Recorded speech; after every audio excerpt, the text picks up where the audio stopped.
Wir freuen uns auf Sergio Kerusch in diesem Interview. Hi Sergio. Hello.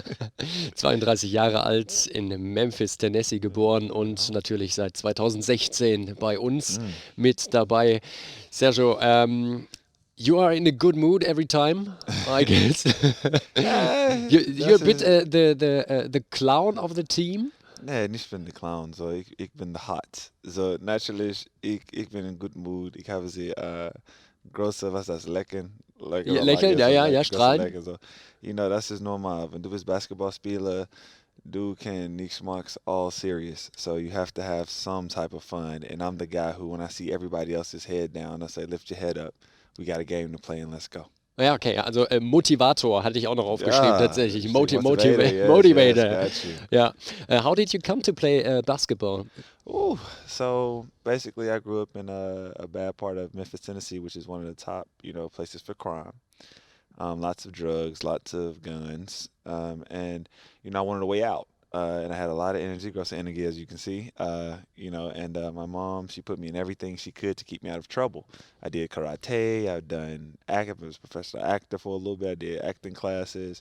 And I played basketball. My father would take me with him to the park on Sundays.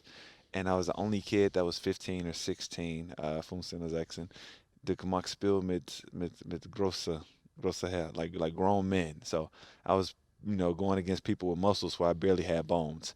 And it was and that's what really started my love for the game. And I've been at the court ever since I was like 3 or 4.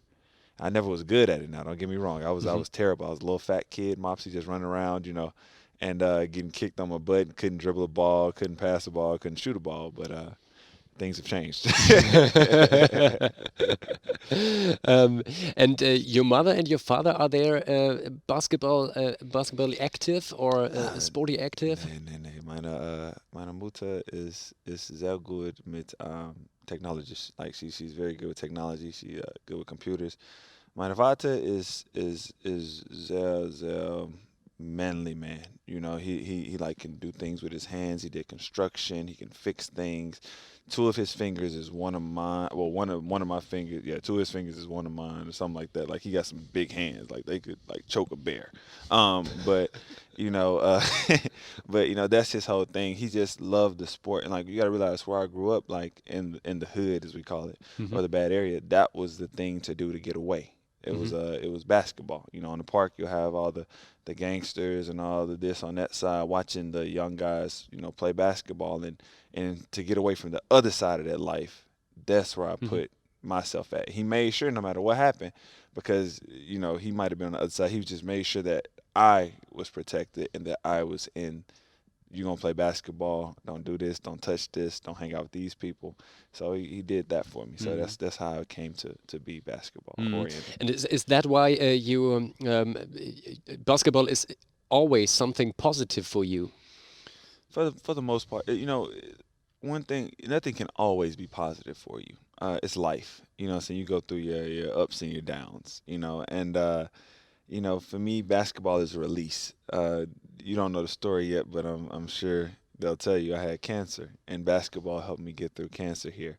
And I've been doubting basketball helped me get through that, and I caught on fire in basketball. Basketball is where I put my release at. Basketball is where I give my energy to, because it helps me to empty my emotions. So basketball is my release. One of your parents is from Germany. Yeah, mein Vater is the Deutsch. Ein Vater. Yeah. But why doesn't you speak German fluently? So when du bist in America, I hit you with the German right there, didn't it? Bam, German, pow. Yeah. Hard language. For sure. Yeah. Mit sie, ist, der, die, das. Yes. But yeah, so kein sprechen sie Deutsch in America. So, ich habe gelernt im Universität Deutsch, but wenn ich nicht sprechen sie Deutsch vor 2 Jahre, 4 Jahre, 5 Jahre, dann du vergessen alle. So naturally, like I have like pieces of it in my mind, but like he's been over there since he was 21.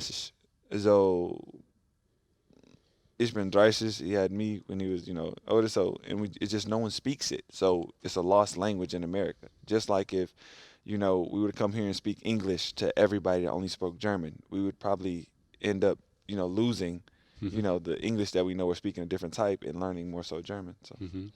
Um, what about your idols in mm, basketball mm. or in other parts of the world? What kind of people, which ones inspired you? Like for me, I never really watched basketball. Of course, you're gonna say the basic answers like Michael Jordan, 23. Like, of course, he's the greatest basketball player to me. But I don't know. Like my idols, and this might be real sensitive and real sweet, is my mom. Like I don't really look up to my mom and my sister. My sister has two beautiful nieces. They have a SYNTAINICS, that she raised by herself, and then my mom raised a man. My dad was in my life, so my mom raised a man by herself. And my auntie, who's in heaven, who's the reason ich habe sie nur sieben, das ist meine Engel. Um, and I pray for her for every game. I do this, and when I hit the chest and do this, like Steph knows, that's what I'm talking about. I got a tattoo. That's my lady. But my mom, basically the women in my life, I don't think that women get enough credit in the world, especially like, Women's Day passed, International Women's Day passed not too long ago. And I don't think women get enough credit, like to raise a strong black man and keep him out of trouble, or to raise any type of man and keep him out of trouble and do that by yourself, in a single parent home is something that has to be applauded, has to be loved, has to be cared for. So if I had to say that my idol, it'll be my mom. Because even now, as a grown man, if I'm having relationship problems, if I'm having basketball problems, if I'm anything, I have to call that lady because that lady is my peace. So yeah, my mom and my sister and them, they're my idol. Mhm. What other hobbies do you have except from basketball? What do Ooh, you do in your free okay. time? Ich kann tanzen, ich Videogame gespielt, ich can essen. Really? Yeah, yeah. Yeah, it can, Dancing? Which kind of dancing? I can dance. Like, why be like, boom, boom, Hip hop. boom. Now, any kind of, I get you with some country steps now too, boy. That's how you talk when you're country right there. That's how you talk, boy. But no, I got a little bit of everything. I'm like I told you, I'm a ball of energy. So, I feel like the reason I play basketball, honestly, and the fans will know, and everyone else that knows me will probably know, is I make people smile. Hmm. And it's just the energy that God gave me that I can just radiate. Like you up here giving an interview, you up here laughing, you smiling. He's in the background laughing, smiling. The balls, if they had mouths, they would be Yeah, yeah, smiling. smiling, of course. But like just in general, like like I just shed my energy and I give who I am. Okay, Like and, it's and genuine. dancing is such an Yes, energy. yes, Yeah. yes. And my mom, and the funny thing is, that's my mom's favorite thing to do.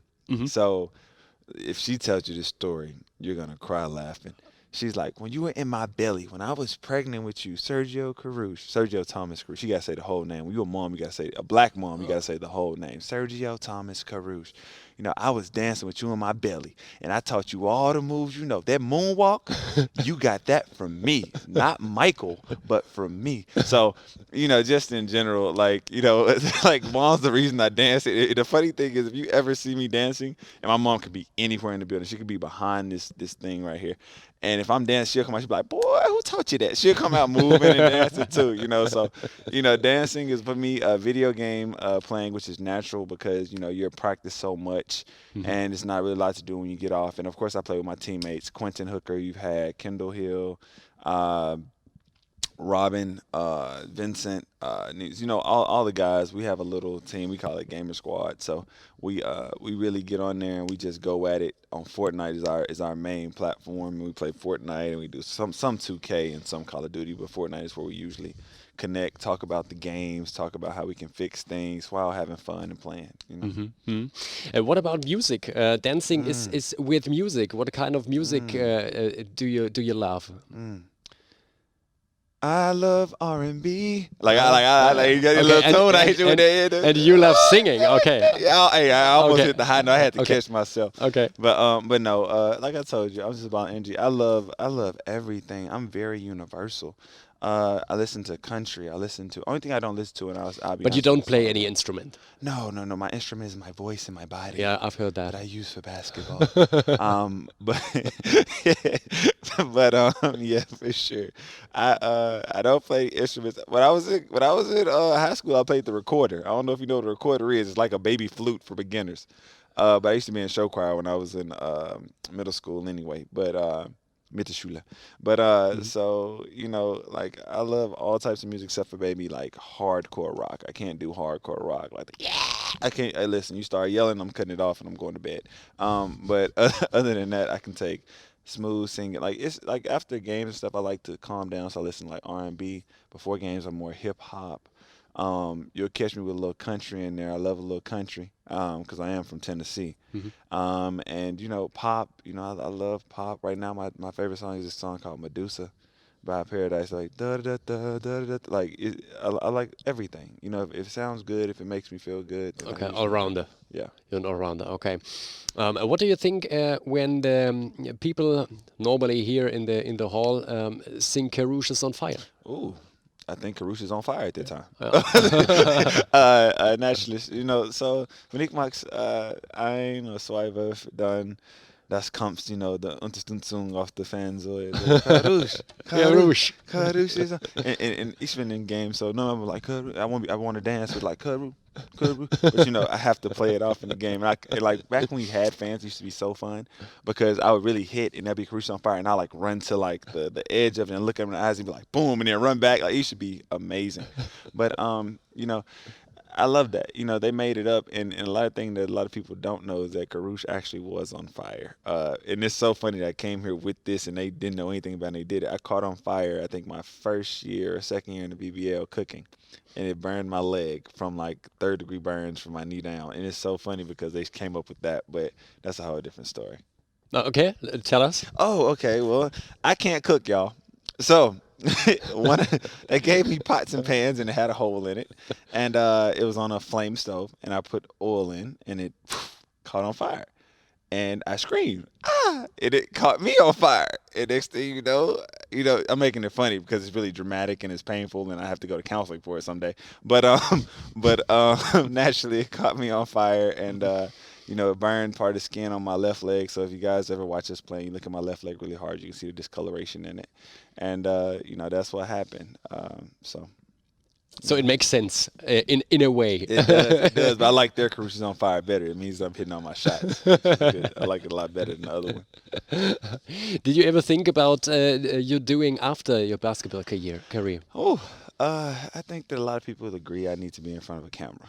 I think a lot of people say that Actor. You said actor. yeah, I think a lot of people will agree, like just from my personality, just from like stuff like this, I would need to be in front of a camera. But my biggest thing is I want to give back. I want to share my knowledge. I'm not into the basketball coaching thing yet. That's not where my mind is. I'm a player right now. I don't ever want to think about that. I might come back and coach here one day or do something like that. But my mind is just more so on I would want to be in front of a camera. I love the lights. I love the people. I want to interact with people. So I would say maybe an actor in a show or even doing interviews with people or just even spoken word, poetry, podcast, motivational speaker, something along that lines. And of course, I want to start a organization to help people because that's one thing I really believe on helping people, especially where I come from. I want to help like kids have a chance to be something more than what society dictates.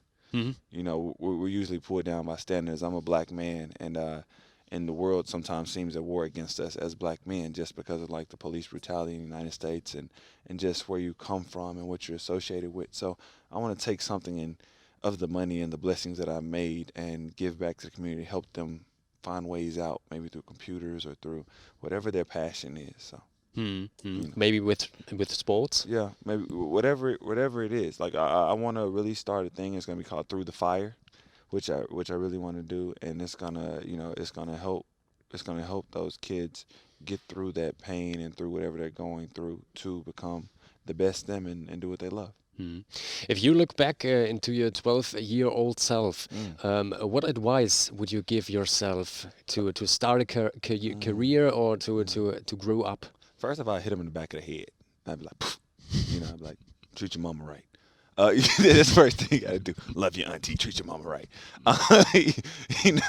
Because I was a bad kid. So I mean, honestly, I'm not gonna lie. Like I was just like an angel. I'd be like, even Teufel, just sit down somewhere.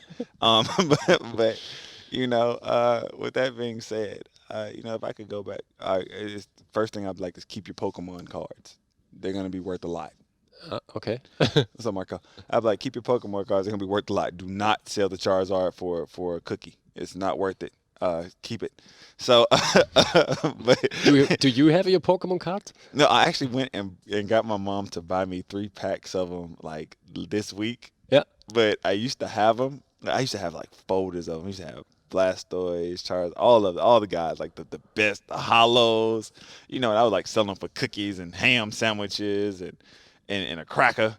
And I'm just like, now they worth like 300,000. I'm like, why the hell did I have to sell my Charizard for a cracker? That cracker wasn't even that good. I don't remember that. So but no, like honestly, I told her, keep your Pokemon cards, they're gonna be worth some money. And then I tell them carpe diem, live in the moment, live life every day for what it is, because it's not promised to anybody. And I think that's my biggest thing, that why I smile so much, because I had cancer, like I told you, and the next minute wasn't promised. I wanted to give up many times during that thing. That fans might not know that because I smiled the whole way through it. But like, tomorrow's not promised. You never know, especially in this day and age with COVID and everything else. Tomorrow, and those that you love, like people that you love, they're not guaranteed to be here. So make sure you tell everyone that you love them every single day and every single minute. Because one thing that we can't get back, we can make money back. Time doesn't come back. So, Sergio Kerusch. Thank you. no problem.